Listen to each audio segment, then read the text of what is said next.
So good morning, everyone, and welcome to the big tech day of 2024.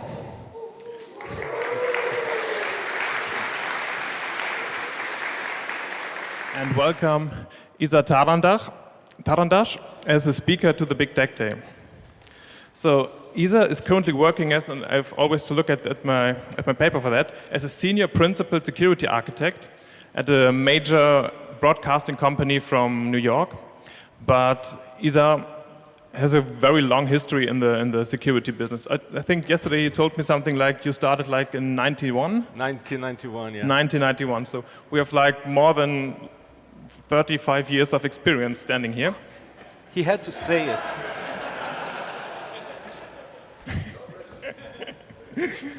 Yeah, and Izar is particularly interested in secure development processes and security by design. So his topic is threat modeling and teaching people to threat model properly. And for us at TNG, threat modeling is a huge topic because threat modeling has a lot to do with proactivity, with having a good mindset and doing things right just from the start. And that's why I think threat modeling is a very important step in professional software development, and that's why we are doing it quite actively. He just gave the talk. Izar is, together with Matthew Coles, an author of a very great book, Threat Modeling, the Practical Guide for Development Teams. And he pushes forward the ideas of continuous threat modeling and threat modeling every story. And for that, he also built some tooling. So he is the project leader, or the developer of PyTM. It's a tool to generate threat models from code. And also, he's one of the authors of the Threat Modeling Manifesto. And if you follow him on LinkedIn, he's constantly popping up in blogs and podcasts. So he's one of the very loud and prominent voices in the whole threat modeling community. So with that, thank you, Izar, and we're looking very much forward to learn from you about threat modeling. Thank you. Thank you. And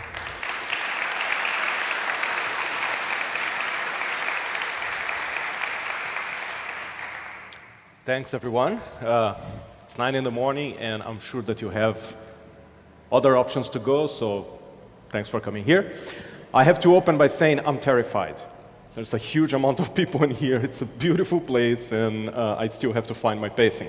So you're going to hear my voice that over time, I'm hopefully going to be a bit relaxed, but in the beginning, I'm going to be a bit jumpy. So, threat modeling, you don't need to be paranoid, but it helps. Thanks for the introduction. Most of this slide is already gone over, but some of it's worth spending some time. So this is usually the slide where I give you this long list of places where I worked, right? And I try to establish some alpha geek credentials. But here I don't have to, because all of you are in top places yourselves. But the important thing for me is to stress that I have worked from startups, from the inception stage, up to Fortune 500, and if I'm not mistaken, Fortune 100 company. And I've seen stuff. I've seen stuff, and I've seen stuff that works, and I've seen stuff that doesn't work. And I think that both of them are important in building the experience that I'm trying to share with everyone here. Another thing that's different in this presentation is that I'm very used to presenting and teaching people how to threat model. Yesterday, for example, we had a workshop 4 hours with some familiar faces here about methods of threat modeling and how to do good threat modeling and what to do when it fails and stuff like that. And I am fully confident that I don't have to teach you how to do it here, because you have the folks from TNG to rely on and go back to, and they'll be awesome at it, I'm sure. But when writing this presentation, I thought, and I went back and back and back, and what would be of value to bring to you guys today. So I want to start with a couple of questions. First of all, here, who has never threat modeled? Hands up. Don't be shy. Oh my God. Okay, a lot of people, great. I already won something. Who here thinks that they want to threat model?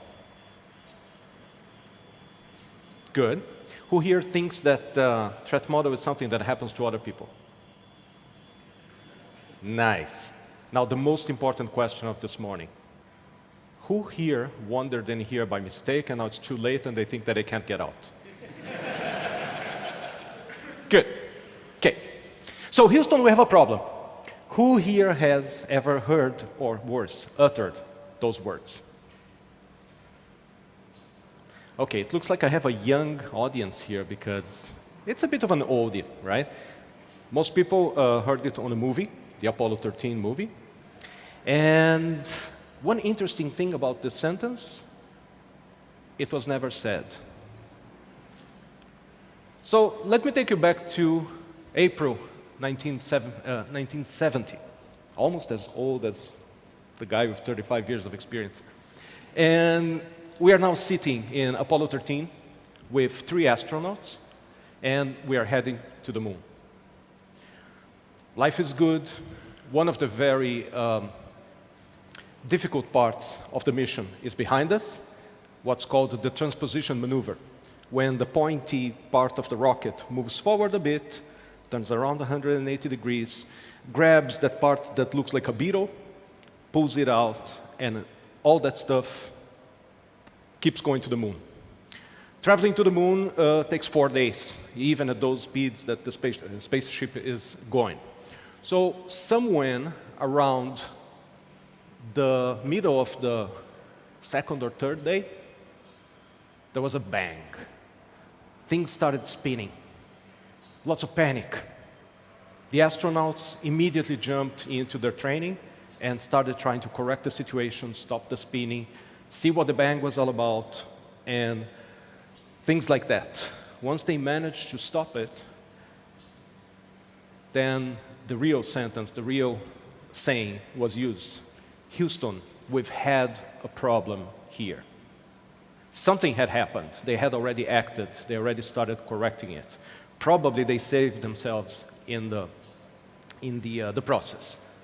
The interesting here is that these are real pictures, actually, of the body of the spaceship that were taken when they were already on their way to Earth. They had no idea what had happened to the spaceship at that point, because all they could see was that there was some gas of some sort venting out in space, and that all kinds of monitors and things that measure voltage and gases and stuff like that were dropping down. So only when they separated from that part of the spaceship, they were able to look at what was left and go, why? Because the spaceship is supposed to look like this. All this messed up stuff here, it's the explosion. Something exploded there. At the moment when they were still going towards the moon, they had no idea what it was. Turns out that what happened was one of the oxygen tanks, when it was steered, not shaken, exploded. So they started losing oxygen, and that brought with it a lot of other factors, like losing all the batteries that they had. And the situation as it is, the 3 astronauts were sitting in the common module, the part that's supposed to bring them back to Earth. And this part started losing oxygen, losing power, so they acted on what's the contingency plan for that situation. They all moved to the beat that looks like a beetle. If you've ever seen anything about the Apollo missions, this is the beat that's supposed to land on the moon, and then this part comes up, meets again with the common module, the astronauts get in here, and they get back to Earth. So, everything is freezing on the pointy beat. They are in the crumpled other beat, and now they have to figure out what's going to happen. It was clear to them they were not going to get back to the moon. These are basically all the things that had to happen for them to save themselves and find themselves back on Earth. The first 4 bullets were all about software, all about math, all about redoing all the things that they had to do, because basically now they had to fly in reverse. But the important bit for me is the last one, the mailbox. something called a mailbox, had to be not only built, but it had to be imagined. The problem was that 3 astronauts sitting in a space that was supposed to support 2 astronauts for 45 hours, and now they had to sit and work in there for basically 4 days. They had oxygen with them. The problem is that, as you guys know, the human body takes in oxygen and puts out CO2. That CO2 has to be scrubbed, otherwise it can kill people by asphyxiation. Now, the funny thing, sorry, not funny thing, but the thing, is that in the common module, in the pointy bit, they had lithium scrubbers that were supposed to take the CO2 and clean it from the air. But they were square-shaped. In the beetle side, they also had scrubbers, but they were cylinder-shaped. So what happens now?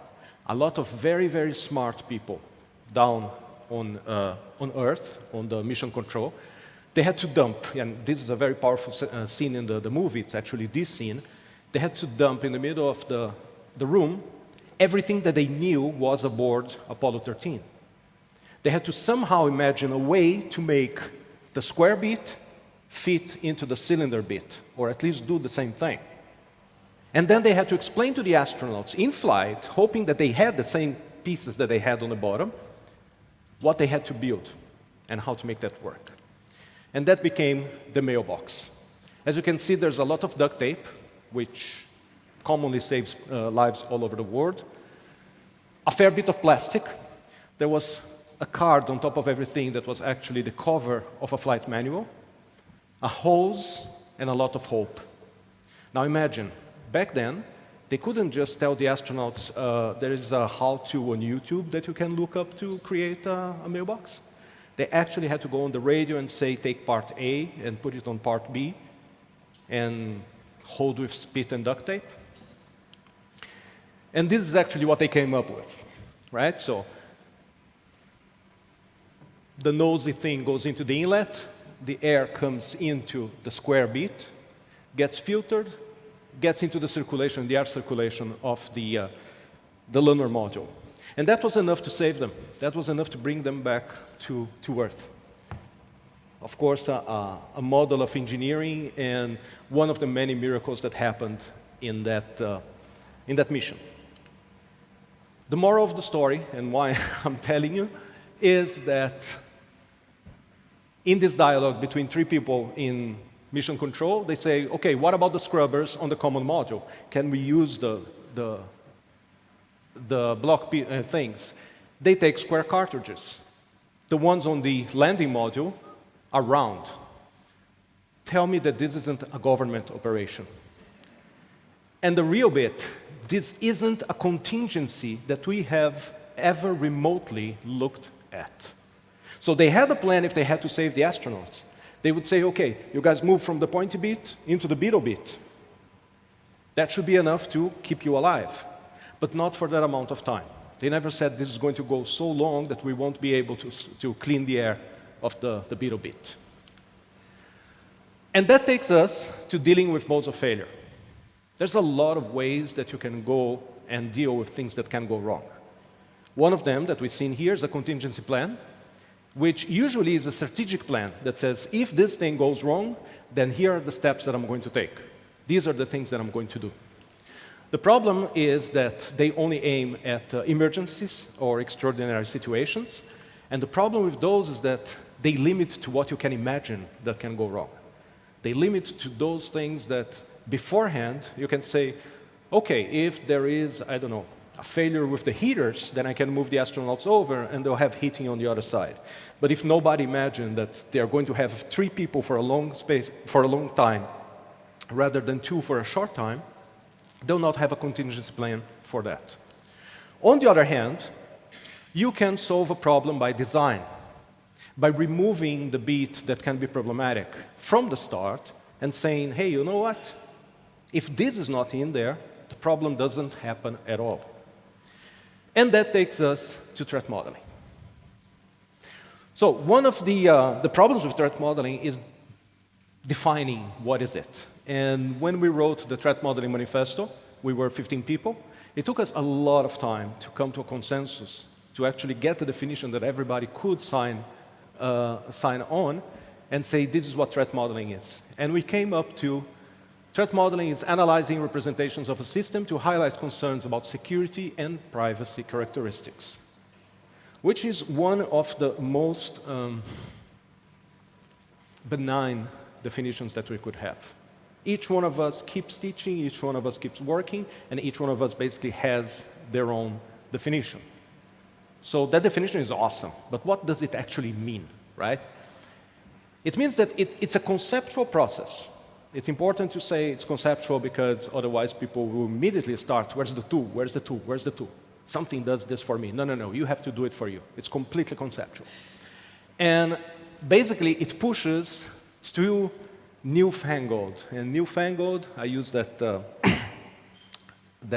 word because in the last year or two, people have been talking a lot about these two, but they are actually way, way older than that. And the first one is secure by design, and the second one is secure by default. Secure by design says you remove, as I said, you remove the, even the possibility that something is going to go wrong because you design it differently. And secure by default means that if there is an option, a choice, between deploying something in a secure way and an insecure way, you will always default to the secure way. So in our case, in our little story, if all the CO2 scrubbers could fit anywhere that they were needed, there would be no problem at all because you would just take these ones from here, put them there, and keep flying, right? But the problem is that by having different shapes, different volumes, which come from a lot of different reasons, you had to go into emergency mode. You had to go beyond the contingency mode. The problem always existed. Now, another way of structuring threat modeling, and this one is part well accepted, part mine. The 4 questions of Adam Shostak. Adam Shostak is presently the guru of threat modeling. If he says or writes anything about it, I'm going to listen and read it many, many, many times over. And the Threat Modeling Manifesto adopted these 4 questions as basically the structure, the spine of threat model. The first one is, what are we building? Second one is, what could go wrong? The third one is, what will we do about it? And the fourth one is a bit of reflection. Did we do a good job in what we did? Now, to me, what this translates is immediately to that equation. If I have to think about what I'm building, then that translates to system modeling. I have to be able to model the system that I'm talking about. Otherwise, a lot of people standing around the table and looking at something, each one of them is going to see something different. When they try to agree about what could go wrong in there, they will start with different assumptions. So I have to model that system in a way that everybody agrees, yeah, this is the thing that we are working on. What could go wrong? That's a bit about threat elicitation. Understanding and figuring out what are the things that could be problematic for my system. What could attack it, what could fail, all sorts of different modes of failures. What will you do about it is, once I identified those things that can go wrong, what am I going to do with them to fix them, to remove them, or to say, you know what, I can live with that. And that, to me, is the threat model. Once you have those 2 parts and you get to the part that says, this is what I'm going to do to fix things, then I can say that I have a threat model. The fourth one, did we do a good job? Again, it's the self-awareness. You just run a process. You want to know if you did it well enough or if there is anything that you can do differently to do it better next time. So that first bit, the system modeling. There are so many ways to model a system. Some people say that the best model of a system is the code that actually defines it. And nowadays, with infrastructure as code and things like that, that is as true as it ever was. But you can use things like formal languages, like SysML, which is a language that was developed in order to model systems. Or you can just get a napkin, get a pen, and just start drawing. The important thing is that once you actually modeled your system, two things happened. Everybody that's involved in building the thing or in threat modeling the thing, they are able to look at the representation and say, yes, that is what we are working on. And the second thing is that the representation is expressive enough to help you actually figure what could go wrong. You can represent the system at many different zoom levels. You can look at it from the top, and basically any system in the internet today, you can say that it's made of two blobs and an arrow. It's a client, a server, and they are talking between them. That's not going to help you a lot. It can already show some interesting stuff. But if you go to a lower level and start figuring out what the elements of both sides are, you're going to have a much better result. So one very common, very useful way of representing systems is the DFD. The DFD is a data flow diagram, and it shows the elements of the system with arrows between them showing this is how data goes from here to here, and this is the kind of data that goes in there. And the napkin representation, a lot of very successful startups started like that. But over time, it's great if you have something a bit more manageable. Actually, these two are the same DFD. This one with a bit more content or more explicit content in the form of the trust boundaries that show when a trust changes levels, but they express exactly the same system.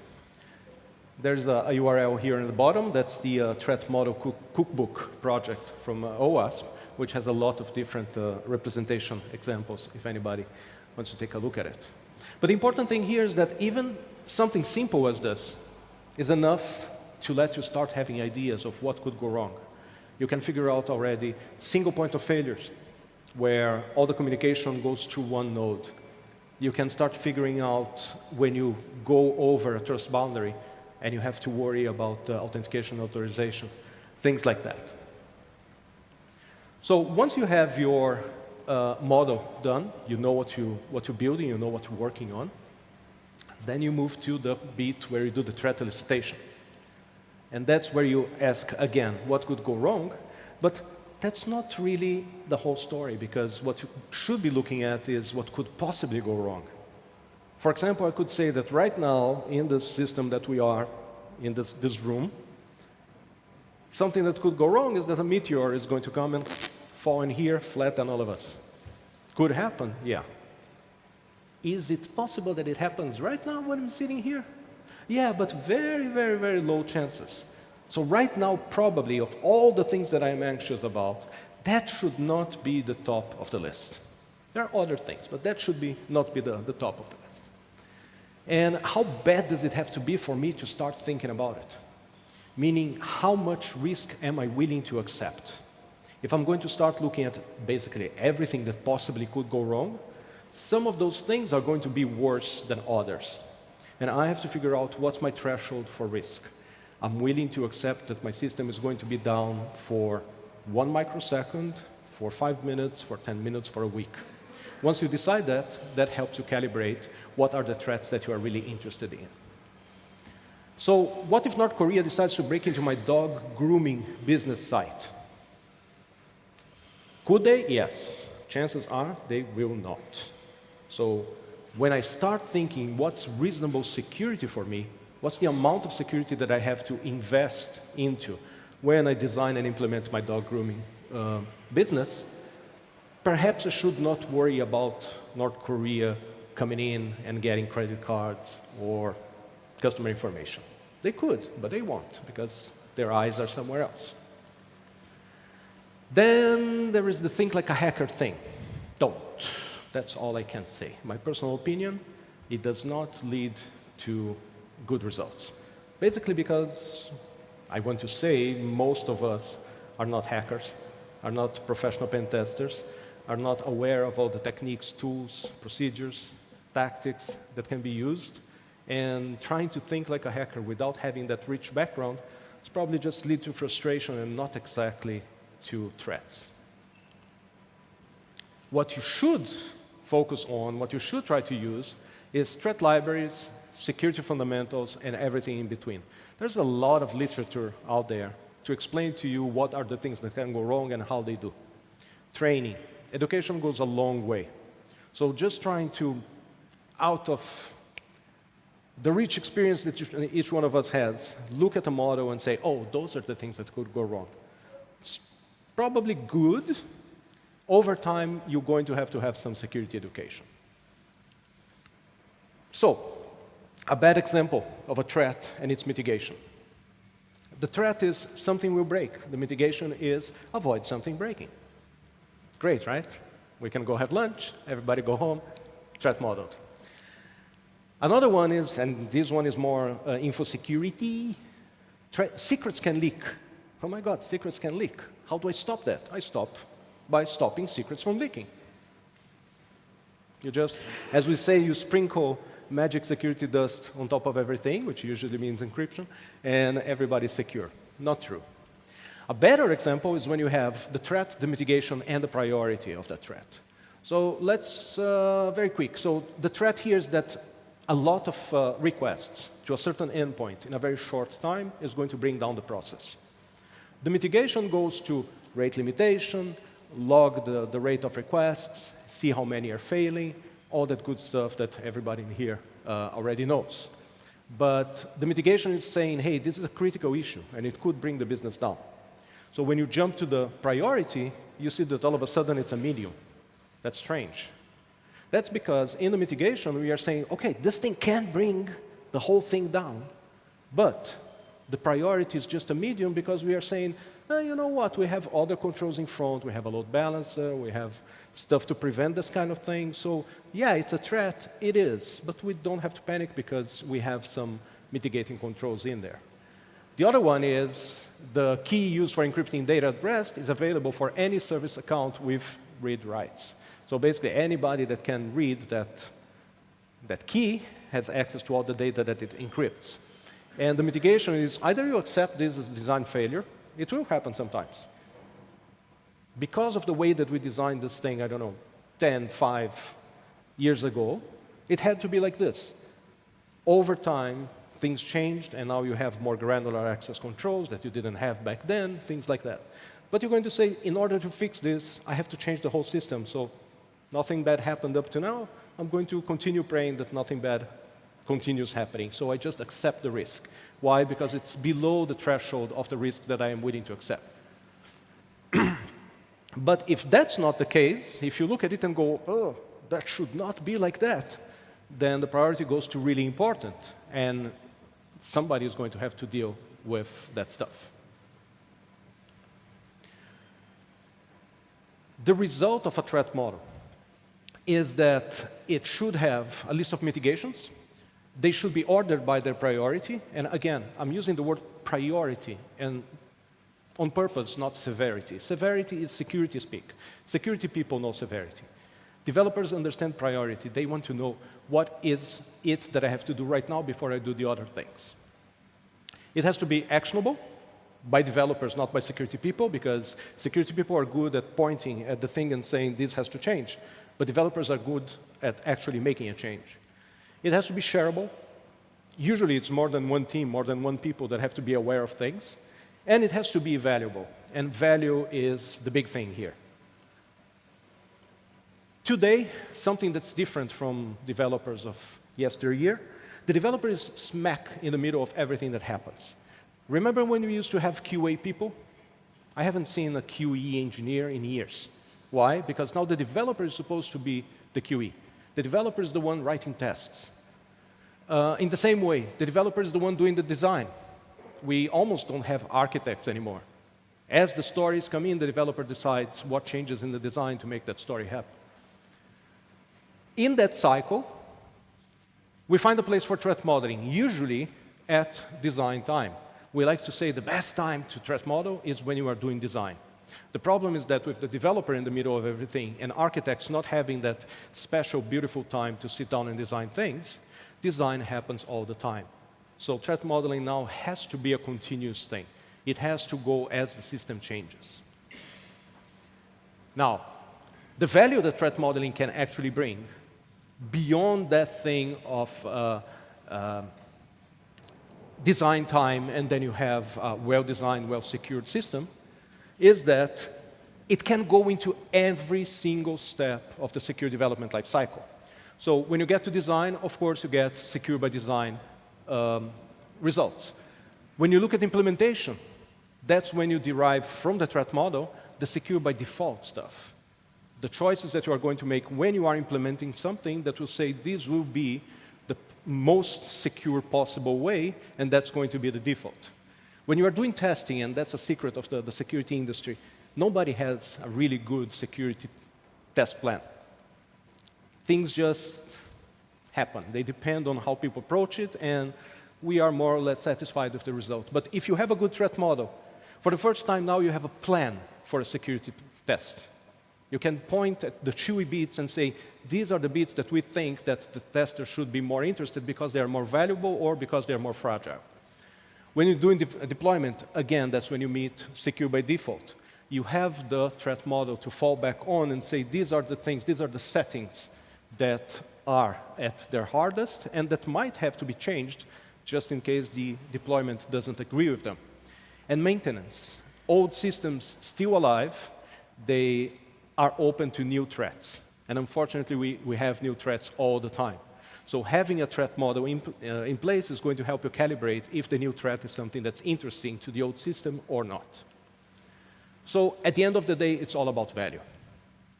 The outcomes of threat modeling are meaningful when they are of value to stakeholders. Nobody likes to waste time. If people don't do the things that, if people don't get from the things that they are doing value, they'll either stop doing them or worse, they'll start telling other people not to do them. The problem is that there isn't one magical methodology. I can't give each one of you a card with 10 steps and say, do this, and you're going to have a threat model. These things depend on where you are, the culture, the organizational culture, many other factors that are central to the place where you're doing the threat model. There isn't one way to just perfectly represent a system. A lot of people will see the same system that they work on in different ways. You will have to make peace with that and find something that gives us those conditions that we said a couple of minutes ago. And there are many ways to do threat elicitation. Again, there isn't one script that I can tell you, follow the script and you're going to end up with all the possible threats that you have. The process takes time. One of the worst, the most expensive things in the universe is developer time. Managers don't like to give it to you, developers don't like to give it to you. If you misuse that time, they are never giving it back to you. Then there are some requirements on developers. We ask developers to learn more stuff. Developers love learning more stuff. In my experience, not when they are told to. They like to learn stuff because they want to. And there is a huge amount of security training out there, some very, very good, some very, very bad. And we are asking these developers to go through that training. And the problem is that once you do the very bad, that's all that stays in your head. Going back to the Threat Modeling Manifesto, and I'm not going to go over the whole thing, we were 15 of the top voices in the threat modeling world.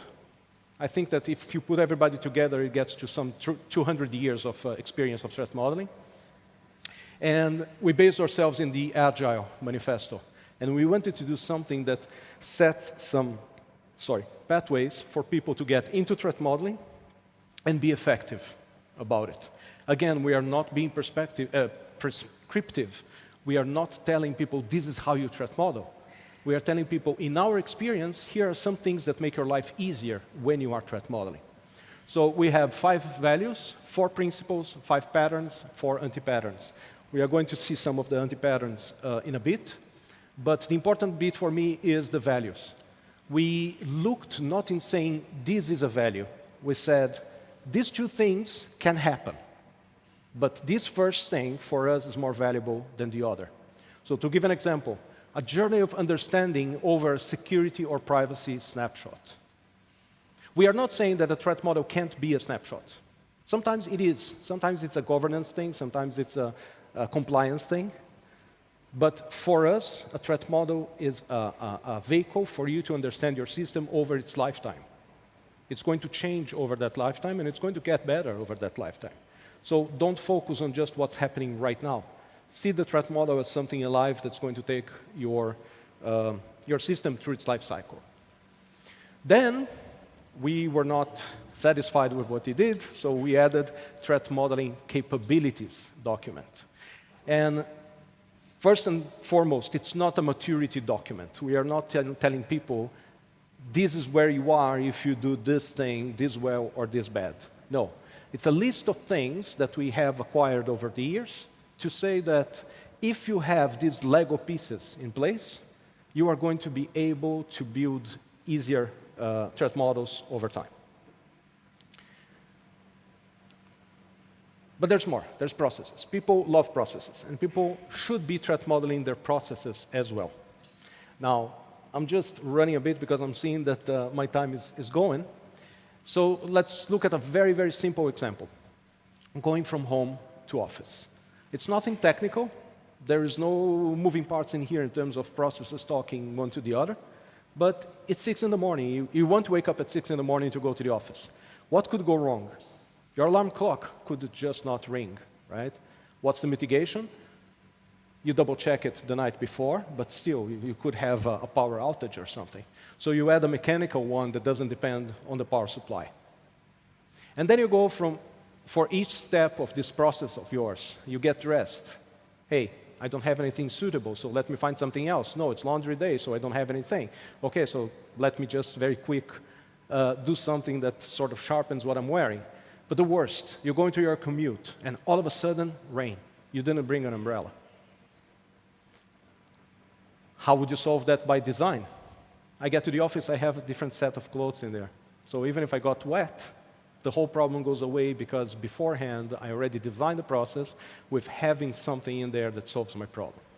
Now, this is the example that I came up with, and I'll admit it's very weak. But last Saturday, I was at the Threat Modeling Con. We have 2 a year, one in Europe, one in the US. And I saw a brilliant presentation by Dr. Michael Lowenthal from the University of Cincinnati. He's doing something called, what was it? Intersectional threat modeling. So he's moving the techniques and the values of threat modeling into processes in real life to protect journalists, to protect people in situations of distress and things like that. So if you have the interest on that side of thing, I really, really, really suggest that you look over his stuff. Threat modeling can fail, and it does fail. The ways that it fails are, first of all, it does not bring value by not improving your security posture. So if you did a threat model and you don't see your security improving, something there got borked and it failed. If you have a hero threat modeler, and it's in quotes because it's one of the anti-patterns that we identified in a manifesto, the hero threat modeler is that one person that knows everything about the system, that goes away, comes back with the threat model. You hear like the choir of angels in the background when they present it, and that becomes the threat model. And chances are, if it was one person doing, it's not the right threat model for you. Something got missed, something got left. You have the admiration for the problem. People get so engrossed by the fact that they need to do a threat model for whatever reason that they don't threat model. They go and they read everything about it. They watch every single YouTube presentation. They get like PhDs into doing threat model. They just don't threat model. If it doesn't express threats, or if it doesn't express threats at all, or if it doesn't express the right threats are those that you can do something about it. It doesn't mean that you shouldn't identify the ones that you can't. Of course you should. But you have to focus on those things that you can fix beforehand. Otherwise, you're just going to be commiserating all the time about all the marvelous things that you can't do. There's a tendency to over-focus. Sometimes people really, really like one specific technique, and they go and look for it everywhere. And they forget all the 99% of other things that could go wrong because they are focusing on that specific thing that they want to identify everywhere. Again, if it doesn't represent the system, if you are threat modeling something that's not your system, chances are it's not going to end well. There's no perfect representation, so at some point people have to give up and say, this is my system and this is as good as I'm going to model it as ever. The one perfect representation of a system is the system itself. And dead threat models. As I said, you have to relate to the threat model as a living document, something that goes together with your system as it exists. How you win at threat modeling, how you know that things are better once you threat modeled. People will start asking impromptu questions. When you are threat modeling, when you are a security person and you are leading a threat modeling session, you will have to tell people, hey, this is what I want to know. At some point, they'll start talking among them. When that happens, you won. People refer to the threat model as part of the documentation. They will say, yes, if you have a question, go and check the threat model. People start asking, how can I ask better questions? They know that they need to step up to the quality of questions that they ask during a threat modeling session. They are going to say, hey, where can I find some good security training? Because if my questions have to be better, I have to know a bit more about security. And where is the threat model for X, Y, Z? So they have their own threat model, but they want to be informed by the threat models of other parts of the system. When that happens, you create a repeatable process, and voila, you have a threat model program, which is where you want to end at the end of things. Takeaways, some quick ones, and I'll be done for today. As I said, you can use a threat model to hang every other activity of the secure development lifecycle and make those activities better by having the threat model handy. The threat model will inform those activities, and the activities will inform the threat model.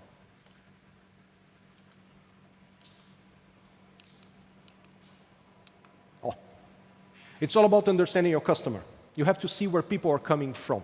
You are a security person, they are developers, you have different values, you have to bring those into synchrony. Otherwise, they'll leave you by the road. People cannot be forced to threat model, okay? But they can be shown that they are already doing it. So the example of how do you get from home to the office, great example, because all of a sudden people go, yeah, that's sort of what I do. I don't notice that I do, but that's sort of what I do. So it's great to point to them that threat modeling is not a new process that they have to learn. It's something that they already do. They just have to do it differently. Don't expect perfection. Threat models are evolutionary. If yesterday you didn't have a threat model, today you have a bad threat model, tomorrow you're going to have a better one. Don't keep searching for perfection at all times. Last takeaways, make it a verb. Don't tell people, bring me a threat model. That's an order. Tell people, let's threat model something. Bring them together with you in a journey. Make it a verb that you can embark on together. Don't let people feel like you are giving them a task that they don't know how to do, that they're many times afraid of doing. Just go there with them. Model and foster curiosity. The model here is a different thing. I want you to be an example of curiosity. I want you to approach the whole process of threat modeling, showing that you are curious about what are those things that could go wrong. You are not telling anyone you did bad and things are going to go wrong. You are just saying, you did a great thing. I'm here to help you make it even better. Everyone should threat model early and often. It's something that should begin at the design time and should happen as often as the things change, because at every change there is a chance for something going wrong. And you don't need to be paranoid, but it helps. And that brings together the whole thing of look for the right threats, know your threshold for risk, know how much you're willing to accept. Know that just because there are threats out there doesn't mean that all of them are pointed at you. Know your threat actors, and go out and threat model.